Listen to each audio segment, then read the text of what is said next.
Processing a refund. When a transaction requires a refund, it's important to follow the appropriate steps. Do not attempt to use fixed ticket, void ticket, or adjust price on a new ticket in order to give a refund.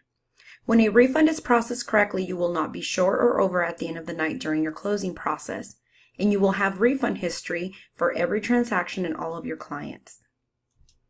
First, you'll want to go ahead and look up the client just as if they were coming in for a new service. You can search them, find the client you're looking for, and then you're going to want to select Advanced Check-in. This is going to go ahead and open up the ticket. Of course, you're going to receive any pop-ups that you typically do. It'll open up the ticket and you're going to want to select History. History is going to allow you to review all of the services this client has ever received as well as products that they have purchased. This allows you to verify that they're coming back in within the time that they need to come in for a refund if you have any policies to follow. Select the service or product that you'd like to refund and click Refund. If it's secured, it's going to ask you for a password and allow you to enter a reason as to why you're refunding that service.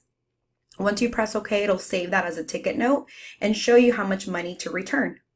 Once you click Check Out, it's going to allow you to open the drawer, get the money, give it back to the client, it'll record it, and then you'll be able to print out a receipt for both you and the client. Again, your drawer will not be short and you will have history for all of the processes that you're doing with the client, including refunds. For any additional assistance, please call our support line at 1-800-967-0249.